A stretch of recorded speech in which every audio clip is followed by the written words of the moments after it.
Hi hello ಎಲ್ಲರಿಗೂ ನಮಸ್ಕಾರ. ಜ್ಯೋತಿ ಪಾಕಶಾಲೆಗೆ ತಮ್ಮೆಲ್ಲರಿಗೂ ಸ್ವಾಗತ. ನನ್ನ ಕುಕಿಂಗ್ ವಿಡಿಯೋಸ್ ನಿಮಗೆ ಇಷ್ಟ ಆದಲ್ಲಿ ಜ್ಯೋತಿ ಪಾಕಶಾಲೆ ಚಾನಲ್ನ ಸಬ್ಸ್ಕ್ರೈಬ್ ಮಾಡ್ಕೊಳ್ಳಿ. ನಾನು ಈ ದಿನ ತುಂಬಾ ಸಿಂಪಲ್ಲಾಗಿ ಟೇಸ್ಟಿಯಾದಂತಹ ಚಿಕನ್ ರೋಲ್ ಮನೆಯಲ್ಲೇ ಮಾಡುವ ವಿಧಾನ ತೋರಿಸ್ಕೊಡ್ತೇನೆ. ತುಂಬಾ ಸಿಂಪಲ್ಲಾಗಿ ಮಾಡ್ಕೊಳ್ಬೋದು. ಮಕ್ಕಳಿಗೆ ಈ ರೀತಿ ಮಾಡಿಕೊಟ್ವಿ ಅಂದರೆ 1-2 ಚಿಕನ್ ರೋಲ್ನ ಖಾಲಿ ಮಾಡ್ತಾರೆ. ಅಷ್ಟು ಟೇಸ್ಟಿಯಾಗಿರುತ್ತೆ ಈ ಚಿಕನ್ ರೋಲು. ಬನ್ನಿ ಈ ಟೇಸ್ಟಿಯಾದಂತಹ ಹಾಗೂ ಸುಲಭವಾದಂತಹ ಚಿಕನ್ ರೋಲ್ ಮಾಡೋದು ಹೇಗೆ ಅಂತ ನೋಡೋಣ. ನಾನಿಲ್ಲಿ ಒಂದು ಅರ್ಧ ಕೆಜಿಯಷ್ಟು ಬೋನ್ಲೆಸ್ ಚಿಕನನ್ನು ತಗೊಂಡಿದ್ದೇನೆ. ಈ ರೆಸಿಪಿಗೆ ಬೋನ್ಲೆಸ್ ಆದ್ರೇ ಚೆನ್ನಾಗಿರುತ್ತೆ. ನೀಟಾಗಿ ತೊಳೆದು ಒಂದು ಬಟ್ಲಿಗೆ ಹಾಕ್ಕೊಂಡಿದ್ದೆ. ಅದನ್ನು ಈಗ ಒಂದು ಅಗಲವಾದ ಪಾತ್ರೆಗೆ ಹಾಕ್ಕೊಳ್ತಾ ಇದ್ದೇನೆ. ಆದಷ್ಟು ಪೀಸನ್ನು ಸಣ್ಣದಾಗಿ ಕಟ್ ಮಾಡ್ಕೊಂಡಿರಬೇಕು. ಈಗ ಇದಕ್ಕೆ 1-2 ಟೇಬಲ್ ಸ್ಪೂನ್ ಆಗೋಷ್ಟು ಗಟ್ಟಿ ಮೊಸರನ್ನ ಹಾಕ್ಕೊಳ್ತಾ ಇದ್ದೇನೆ. ಹಾಗೆಯೇ 1 ಟೀ ಸ್ಪೂನಷ್ಟು ಶುಂಠಿ ಬೆಳ್ಳುಳ್ಳಿ ಪೇಸ್ಟನ್ನು ಹಾಕ್ಕೊಳ್ತೇನೆ. ಹಾಗೆಯೇ 1 ಟೀ ಸ್ಪೂನಷ್ಟು ಅಚ್ಚ ಖಾರದ ಪುಡಿ ಅಂದರೆ ಒಣಮೆಣಸಿನ್ಕಾಯಿ ಪುಡಿ. ಹಾಗೆಯೇ 1/4 ಟೀ ಸ್ಪೂನಷ್ಟು ಅರಿಶಿನ ಹಾಕ್ಕೊಳ್ತೇನೆ. ಹಾಗೆ 1/2 ಟೀ ಸ್ಪೂನಷ್ಟು ಗರಂ ಮಸಾಲ. ಹಾಗೆ 1/2 ಟೀ ಸ್ಪೂನಷ್ಟು ನಾನಿಲ್ಲಿ ಚಿಕನ್ ಮಸಾಲ ಪೌಡರ್ನ ಹಾಕ್ಕೊಳ್ತಾ ಇದ್ದೇನೆ. ಹಾಗೆ ರುಚಿಗೆ ತಕ್ಕಷ್ಟು ಉಪ್ಪನ್ನು ಸೇರಿಸ್ಕೊಳ್ತೇನೆ. ಇವೆಲ್ಲವನ್ನು ಹಾಕಿ ಇದನ್ನು ಚೆನ್ನಾಗಿ ಮಿಕ್ಸ್ ಮಾಡ್ಕೊಳ್ಬೇಕಾಗುತ್ತೆ. ಚಿಕನ್ ಪೀಸಿಗೆ ಉಪ್ಪು ಖಾರ ಎಲ್ಲ ಹಿಡಿಯೋ ರೀತಿ ಚೆನ್ನಾಗಿ ಇದನ್ನು ಮಿಕ್ಸ್ ಮಾಡ್ಕೊಳ್ಬೇಕು. ನೋಡ್ಬೋದು ಚಿಕನನ್ನು ಚೆನ್ನಾಗಿ ಮಿಕ್ಸ್ ಮಾಡ್ಕೊಂಡಿದ್ದಾಯಿತು. ಈಗ ಇದನ್ನು ಒಂದು ಅರ್ಧ ಗಂಟೆಯಿಂದ 1 ಗಂಟೆ ಕಾಲ ನೆನೆಯಲು ಬಿಡಬೇಕಾಗುತ್ತೆ. ಈ ರೀತಿ ನೆನೆಸಿಟ್ಟು ಚಿಕನ್ ರೋಲನ್ನು ಮಾಡ್ಕೊಳ್ಳೋದ್ರಿಂದ ಚಿಕನ್ನಿಗೆ ಉಪ್ಪು ಖಾರ ಎಲ್ಲ ಚೆನ್ನಾಗಿ ಹಿಡಿಯುತ್ತೆ. ಹಾಗೆಯೇ ಸಾಫ್ಟಾಗಿ ಬೇಯುತ್ತೆ ಅಂತಷ್ಟೇ. ಇನ್ನೊಂದು ಬಟ್ಲಿಗೆ ನಾನಿಲ್ಲಿ 1 ಕಪ್ ಆಗುವಷ್ಟು ಗೋಧಿ ಹಿಟ್ಟನ್ನು ಹಾಕ್ಕೊಳ್ತಾ ಇದ್ದೇನೆ. ನಾನಿಲ್ಲಿ ಗೋಧಿ ಹಿಟ್ಟಿಂದನೇ ಈ ರೋಲನ್ನು ಮಾಡ್ಕೊಳ್ತಾ ಇದ್ದೇನೆ. ಮೈದಾ ಹಿಟ್ಟಿಂದ ಆದರೂ ಈ ರೋಲನ್ನು ಮಾಡ್ಕೊಳ್ಬೋದು, ಆದರೆ ನಾನಿಲ್ಲಿ ಗೋಧಿ ಹಿಟ್ಟನ್ನು ಬಳಸ್ತಾ ಇದ್ದೇನೆ. ಇದಕ್ಕೆ ರುಚಿಗೆ ತಕ್ಕಷ್ಟು ಉಪ್ಪು ಹಾಗೆಯೇ 1-2 ಟೇಬಲ್ ಸ್ಪೂನ್ ಆಗುವಷ್ಟು ಎಣ್ಣೆನ ಹಾಕ್ಕೊಳ್ತೇನೆ. ಮೊದಲಿಗೆ ಇದನ್ನು ಒಮ್ಮೆ ಚೆನ್ನಾಗಿ ಮಿಕ್ಸ್ ಮಾಡ್ಕೊಳ್ಳೋಣ. ಚೆನ್ನಾಗಿ ಮಿಕ್ಸ್ ಮಾಡಿದ ನಂತರ ಇದಕ್ಕೆ ಉಗುರು ಬೆಚ್ಚಗಿನ ಬಿಸಿನೀರಿನಲ್ಲಿ ಹಿಟ್ಟನ್ನು ಕಲಿಸ್ಕೊಳ್ಬೇಕಾಗುತ್ತೆ. ಸ್ವಲ್ಪನೇ ಬಿಸಿನೀರನ್ನು ಹಾಕ್ಕೊಂಡು ಹಿಟ್ಟನ್ನು ಕಲಿಸ್ಕೊಳ್ಬೇಕಾಗುತ್ತೆ. ಜಾಸ್ತಿ ಬಿಸಿ ಇರೋ ಹಾಗಿಲ್ಲ, ಸ್ವಲ್ಪ ಉಗುರು ಬೆಚ್ಚಗಿದ್ರೆ ಸಾಕು. ಮಾಮೂಲಿಯಾಗಿ ನಾವು ಚಪಾತಿಗೆ ಕಲಿಸ್ಕೊಳ್ತೀವಲ್ಲ ಹಿಟ್ಟು, ಅದಕ್ಕಿಂತ ಸ್ವಲ್ಪ ಸಾಫ್ಟ್ ಆಗಿರಬೇಕಾಗುತ್ತೆ ಈ ಹಿಟ್ಟು. ನೋಡ್ಬೋದು ಹಿಟ್ಟನ್ನು ಈ ರೀತಿಯಾಗಿ ಕಲಿಸ್ಕೊಂಡಿದ್ದಾಯಿತು. ಈಗ ಇದಕ್ಕೆ 1-2 ಟೇಬಲ್ ಸ್ಪೂನ್ ಆಗುವಷ್ಟು ಎಣ್ಣೆನ ಹಾಕಿ ಸ್ಪ್ರೆಡ್ ಮಾಡ್ಕೊಳ್ತೇನೆ.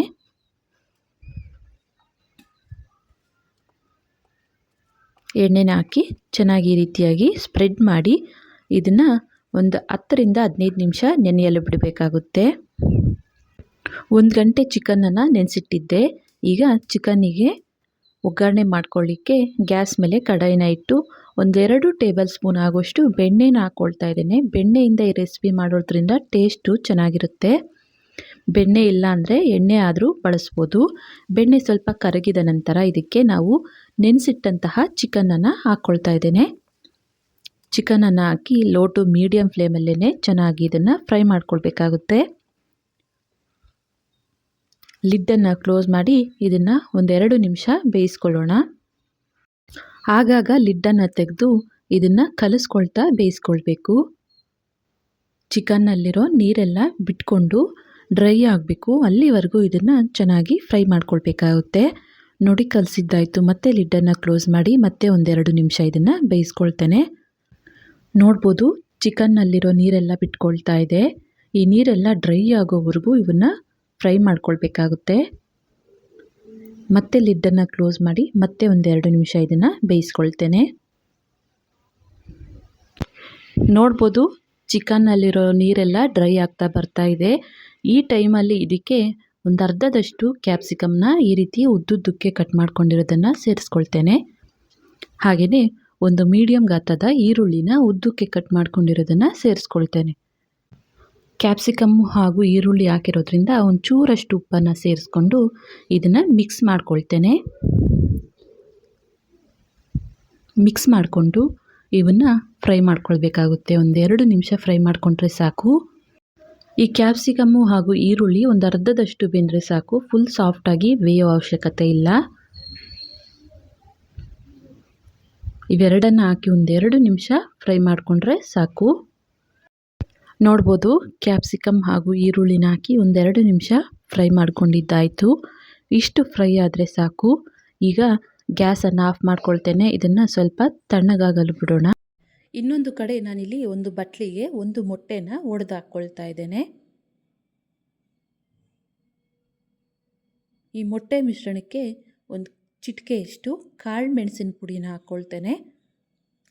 ಹಾಗೆ ಸ್ವಲ್ಪ ಇದಕ್ಕೆ ಉಪ್ಪನ್ನು ಸೇರಿಸ್ಕೊಂಡು ಇದನ್ನು ಚೆನ್ನಾಗಿ ಬೀಟ್ ಮಾಡ್ಕೊಳ್ತಾ ಇದ್ದೇನೆ. ಉಪ್ಪು, ಮೆಣಸಿನ ಪುಡಿ, ಮೊಟ್ಟೆ ಎಲ್ಲ ಚೆನ್ನಾಗಿ ಮಿಕ್ಸ್ ಆಗೋ ರೀತಿ ಚೆನ್ನಾಗಿ ಇದನ್ನು ಬೀಟ್ ಮಾಡಿ ಒಂದು ಸೈಡ್ಗೆ ಇಟ್ಕೊಳ್ತೇನೆ.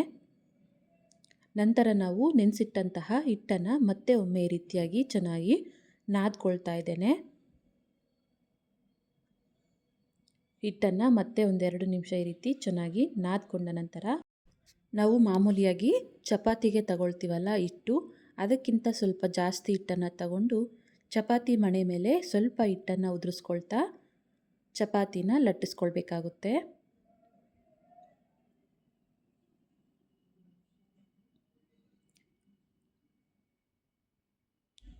ನೋಡ್ಬೋದು, ಈ ರೀತಿಯಾಗಿ ಸ್ವಲ್ಪ ಹಿಟ್ಟನ್ನು ಸ್ಪ್ರೆಡ್ ಮಾಡ್ಕೊಳ್ತಾ ಚಪಾತಿನ ಲಟ್ಟಿಸ್ಕೊಳ್ಬೇಕು. ನೋಡಿ, ಈ ರೀತಿ ಸ್ವಲ್ಪ ತೆಳ್ಳಗೆ ಲಟ್ಟಿಸ್ಕೊಂಡ ನಂತರ ಇದಕ್ಕೆ ಸ್ವಲ್ಪ ಎಣ್ಣೆನ ಸ್ಪ್ರೆಡ್ ಮಾಡ್ಕೊಳ್ತೇನೆ. ಎಣ್ಣೆನ ಸ್ಪ್ರೆಡ್ ಮಾಡಿ ಇದನ್ನು ರೋಲ್ ಮಾಡ್ಕೊಳ್ತೇನೆ. ಇದನ್ನು ಮತ್ತೆ ಈ ರೀತಿಯಾಗಿ ರೋಲ್ ಮಾಡಿಕೊಂಡು ಮತ್ತೆ ಸ್ವಲ್ಪ ಹಿಟ್ಟನ್ನು ಸ್ಪ್ರೆಡ್ ಮಾಡ್ಕೊಳ್ತಾ ಚಪಾತಿ ರೋಲನ್ನು ಲಟ್ಟಿಸ್ಕೊಳ್ಬೇಕಾಗುತ್ತೆ. ಜಾಸ್ತಿ ತೆಳ್ಳಿಗೆ ಲಟ್ಟಿಸದೆ ಸ್ವಲ್ಪ ಇದನ್ನು ದಪ್ಪಕ್ಕೆ ಲಟ್ಟಿಸ್ಕೊಳ್ಬೇಕು. ನಾವು ಮಾಮೂಲಿಯಾಗಿ ಪೂರಿಗೆ ಲಟ್ಟಿಸ್ತೀವಲ್ಲ ಆ ರೀತಿಯಾಗಿ ಈ ಚಪಾತಿ ರೋಲ್ನು ಲಟ್ಟಿಸ್ಕೊಳ್ಬೇಕಾಗುತ್ತೆ. ನಂತರ ಇನ್ನೊಂದು ಚಪಾತಿ ರೋಲನ್ನು ಲಟ್ಟಿಸ್ಕೊಳ್ತಾ ಇದ್ದೇನೆ.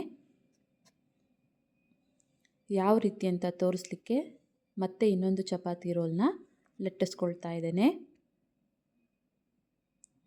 ಮತ್ತೆ ಇದನ್ನು ರೋಲ್ ಮಾಡ್ಕೊಳ್ತಾ ಇದ್ದೇನೆ. ಈ ರೀತಿಯಾಗಿ ರೋಲ್ ಮಾಡಿಕೊಂಡು ಮತ್ತೆ ಇದನ್ನು ರೌಂಡ್ ಶೇಪು ರೋಲ್ ಮಾಡ್ಕೊಳ್ತೇನೆ.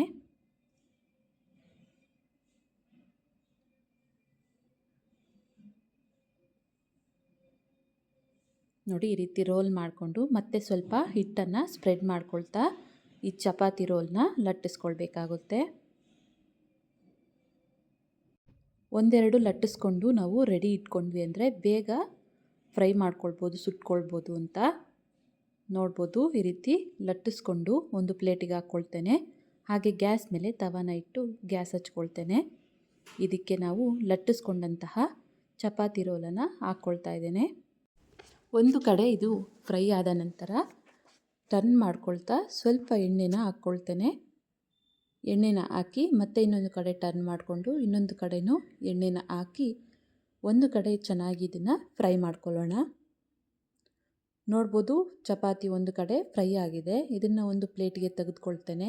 ಈಗ ಈ ತವಾಗೆ ನಾವು ಮೊಟ್ಟೆನ ಒಡೆದು ಬೀಟ್ ಮಾಡಿಕೊಂಡಿರುವಂತಹ ಮಿಶ್ರಣನ ಹಾಕಿ ಈ ರೀತಿ ಸ್ಪ್ರೆಡ್ ಮಾಡಿ ನಂತರ ಇದಕ್ಕೆ ನಾವು ಫ್ರೈ ಮಾಡ್ಕೊಂಡಿರುವಂತಹ ಚಪಾತಿನ ಹಾಕ್ಕೊಳ್ತೇನೆ. ಚಪಾತಿನ ಹಾಕಿ ಮೊಟ್ಟೆ ಮಿಶ್ರಣ ಚೆನ್ನಾಗಿ ಬೆಂದ ನಂತರ ಇನ್ನೊಂದು ಕಡೆ ಟರ್ನ್ ಮಾಡಿಕೊಂಡು ಚಪಾತಿನ ಚೆನ್ನಾಗಿ ಫ್ರೈ ಮಾಡ್ಕೊಳ್ಳೋಣ. ಈ ಚಪಾತಿ 2 ಕಡೆ ಚೆನ್ನಾಗಿ ಫ್ರೈ ಆಗಿದೆ. ಇದನ್ನು ಒಂದು ಪ್ಲೇಟಿಗೆ ತಗೊಳ್ತೇನೆ. ಈ ಚಪಾತಿ ಸ್ವಲ್ಪ ಬಿಸಿ ಇರುವಾಗಲೇ ಇದಕ್ಕೆ ಸ್ಟಫಿಂಗ್ನ ಮಾಡ್ಕೊಳ್ಳೋಣ. ನಾನಿಲ್ಲಿ ಮಯೋನೀಸ್ನ ತಗೊಂಡಿದ್ದೇನೆ, ವೆಜ್ ಮಯೋನೀಸ್ನ. ಇದು ಎಲ್ಲ ಸ್ಟೋರ್ಗಳಲ್ಲೂ ಅವೈಲೇಬಲ್ ಇರುತ್ತೆ. ಇದನ್ನು 1 ಟೇಬಲ್ ಸ್ಪೂನ್ ಆಗೋಷ್ಟು ಹಾಕ್ಕೊಳ್ತಾ ಇದ್ದೇನೆ. ಹಾಗೆಯೇ ಪಿಜ್ಜಾ ಸಾಸನ್ನು ಹಾಕ್ಕೊಳ್ತಾ ಇದ್ದೇನೆ 1 ಟೇಬಲ್ ಸ್ಪೂನ್ ಆಗೋಷ್ಟು. ಇವೆರಡನ್ನು ಈ ರೀತಿಯಾಗಿ ಸ್ಪ್ರೆಡ್ ಮಾಡ್ಕೊಳ್ತೇನೆ ಈ ಚಪಾತಿ ರೋಲ್ಗೆ. ಈ ರೀತಿಯಾಗಿ ಸ್ಪ್ರೆಡ್ ಮಾಡಿಕೊಂಡು ನಾವು ಚಿಕನ್ ಮಿಶ್ರಣ ಮಾಡಿಟ್ಕೊಂಡಿದ್ವಲ್ಲ ಅದನ್ನು ಸ್ಟಫಿಂಗಾಗಿ ಇಟ್ಕೊಳ್ತಾ ಇದ್ದೇನೆ. ಎಷ್ಟು ಬೇಕು ಅಂತ ನೋಡಿಕೊಂಡು ಅಷ್ಟು ಚಿಕನ್ ಸ್ಟಫಿಂಗನ್ನು ಈ ರೀತಿ ಇಡ್ತಾ ಇದ್ದೇನೆ. ನಂತರ ಇದಕ್ಕೆ ಮೇಲೆ ಟೊಮೊಟೊ ಕೆಚಪ್ಪನ್ನು 1 ಟೇಬಲ್ ಸ್ಪೂನ್ ಆಗೋಷ್ಟು ಈ ರೀತಿ ಸ್ಪ್ರೆಡ್ ಮಾಡಿಕೊಂಡು ಇದನ್ನು ರೋಲ್ ಮಾಡ್ಕೊಳ್ತಾ ಇದ್ದೇನೆ. ನೋಡಿ, ಈ ರೀತಿಯಾಗಿ ನಿಧಾನವಾಗಿ ರೋಲ್ ಮಾಡಿ ಇದನ್ನು ಒಂದು ಪೇಪರಲ್ಲಿ ಈ ರೀತಿ ರೋಲ್ ಮಾಡಿ ಇಡ್ತಾ ಇದ್ದೇನೆ. ಮಕ್ಕಳಿಗೆ ಈ ರೀತಿ ರೋಲ್ ಮಾಡಿ ಪೇಪರಲ್ಲಿ ಕೊಟ್ವಿ ಅಂದರೆ ಈಸಿಯಾಗಿ ತಿಂತಾರೆ. ನೋಡಿ, ಚಿಕನ್ ರೋಲ್ ರೆಡಿ ಆಯಿತು. ಇನ್ನೊಂದನ್ನು ನಾನು ಅದೇ ರೀತಿಯಾಗಿ ಚಪಾತಿ ರೋಲ್ನ ರೆಡಿ ಮಾಡ್ಕೊಳ್ತಾ ಇದ್ದೇನೆ. ತವಾಗೆ ಸ್ವಲ್ಪ ಎಣ್ಣೆನ ಹಾಕಿ ಮತ್ತೆ ನಾವು ಲಟ್ಟಿಸ್ಕೊಂಡಿರುವಂತಹ ಚಪಾತಿನ ಹಾಕ್ಕೊಂಡು ಒಂದು ಕಡೆ ಫ್ರೈ ಆದ ನಂತರ ಟರ್ನ್ ಮಾಡ್ಕೊಳ್ತಾ ಸ್ವಲ್ಪ ಎಣ್ಣೆನ ಸ್ಪ್ರೆಡ್ ಮಾಡಿ ಎರಡೂ ಕಡೆ ಲೈಟಾಗಿ ಫ್ರೈ ಮಾಡ್ಕೊಳ್ತೇನೆ. ನೋಡಿ, ಈ ರೀತಿಯಾಗಿ ಲೈಟಾಗಿ ಫ್ರೈ ಆದ ನಂತರ ಇದನ್ನು ಒಂದು ಪ್ಲೇಟಿಗೆ ತೆಗೆದು ತವಾಗೆ ಮತ್ತೆ ಒಂದು ಮೊಟ್ಟೆನ ಬೀಟ್ ಮಾಡಿರುವಂತಹ ಮಿಶ್ರಣನ ಹಾಕ್ಕೊಳ್ತಾ ಇದ್ದೇನೆ. ಒಂದು ಮೊಟ್ಟೆನ ಒಡೆದು ಅದಕ್ಕೆ ಸ್ವಲ್ಪ ಕಾಳುಮೆಣಸಿನ ಪುಡಿ ಉಪ್ಪನ್ನು ಹಾಕಿ ಬೀಟ್ ಮಾಡಿರುವಂತಹ ಮಿಶ್ರಣನ ಹಾಕಿ ಮತ್ತು ಇದರ ಮೇಲೆ ಚಪಾತಿನ ಹಾಕಿ ಎರಡೂ ಕಡೆ ಫ್ರೈ ಆಗಬೇಕು. ಎರಡೂ ಕಡೆ ಫ್ರೈ ಮಾಡಿಕೊಂಡ ನಂತರ ಇದನ್ನು ಪ್ಲೇಟಿಗೆ ತೆಗೆದುಕೊಳ್ತೇನೆ. ನೋಡಿ, ಫ್ರೈ ಮಾಡಿರುವಂತಹ ಚಪಾತಿ ರೋಲಿಗೆ ಮಯನೀಸ್ ಹಾಗೂ ಪಿಜ್ಜಾ ಸಾಸನ್ನು ಹಾಕಿ ಈ ರೀತಿ ಸ್ಪ್ರೆಡ್ ಮಾಡ್ಕೊಳ್ತಾ ಇದ್ದೇನೆ. ನಂತರ ಇದಕ್ಕೆ ನಾವು ಬೇಯಿಸ್ಕೊಂಡಿರುವಂತಹ ಚಿಕನ್ ಸ್ಟಫಿಂಗನ್ನು ಇಡ್ತಾ ಇದ್ದೇನೆ. ನಿಮಗೆ ಎಷ್ಟು ಬೇಕು ಸ್ಟಫಿಂಗನ್ನು ನೋಡಿಕೊಂಡು ಅಷ್ಟು ಸ್ಟಫಿಂಗನ್ನು ಇಟ್ಟು ನಂತರ ಇದಕ್ಕೆ ಟೊಮೊಟೊ ಕೆಚಪ್ಪನ್ನು ಹಾಕ್ಕೊಳ್ತಾ ಇದ್ದೇನೆ. ನೋಡಿ, ಈ ರೀತಿ ಟೊಮೊಟೊ ಕೆಚಪ್ಪನ್ನು ಹಾಕಿ ಇದನ್ನು ರೋಲ್ ಮಾಡ್ಕೊಂಡ್ವಿ ಅಂದರೆ ಚಿಕನ್ ರೋಲ್ ರೆಡಿ ಆದಂಗೆ. ಮಕ್ಕಳಿಗೆ ಈಸಿಯಾಗಿ ತಿನ್ನಲಿಕ್ಕೆ ಅಂತ ಈ ರೀತಿ ಪೇಪರಲ್ಲಿ ರೋಲ್ ಮಾಡಿಕೊಟ್ವಿ ಅಂದರೆ ಈಸಿಯಾಗಿ ತಿಂತಾರೆ. ನೋಡಿ, ತುಂಬಾ ಸಿಂಪಲ್ಲಾಗಿ ಟೇಸ್ಟಿಯಾದಂತಹ ಚಿಕನ್ ರೋಲ್ ಮಾಡುವ ವಿಧಾನ. ಈ ರೀತಿಯಾಗಿ ಮಕ್ಕಳಿಗೆ ಮಾಡಿಕೊಟ್ವಿ ಅಂದರೆ ಒಂದಲ್ಲ 2 ಖಾಲಿ ಮಾಡ್ತಾರೆ, ಅಷ್ಟು ಟೇಸ್ಟಿಯಾಗಿರುತ್ತೆ ಹಾಗೂ ಸಿಂಪಲ್ಲಾಗೇ ಮನೆಗೇ ಮಾಡಿಕೊಡ್ಬೋದು. ಈ ರೆಸಿಪಿ ನಿಮಗೆ ಇಷ್ಟ ಆಗಿದೆ ಅಂದ್ಕೊಳ್ತೇನೆ. ಇಷ್ಟ ಆದಲ್ಲಿ ಈ ವಿಡಿಯೋಗೊಂದು ಲೈಕ್ ಮಾಡಿ. ಯಾರೆಲ್ಲ ಸಬ್ಸ್ಕ್ರೈಬ್ ಮಾಡ್ಕೊಳ್ದೆ ವಿಡಿಯೋ ನೋಡ್ತಿದ್ದಲ್ಲಿ ಪ್ಲೀಸ್ ಸಬ್ಸ್ಕ್ರೈಬ್ ಮಾಡ್ಕೊಳ್ಳಿ. ಈ ವಿಡಿಯೋ ಹೇಗನ್ನಿಸ್ತು ಅಂತ ಕಮೆಂಟ್ ಮಾಡಿ. ಹಾಗೆ ಈ ವಿಡಿಯೋ ಇಷ್ಟ ಆದಲ್ಲಿ ನಿಮ್ಮ ಫ್ರೆಂಡ್ಸ್ ಆ್ಯಂಡ್ ಫ್ಯಾಮಿಲಿ ಮೆಂಬರ್ಸ್ಗೆ ಈ ವಿಡಿಯೋನ ಶೇರ್ ಮಾಡಿ. ಧನ್ಯವಾದಗಳು.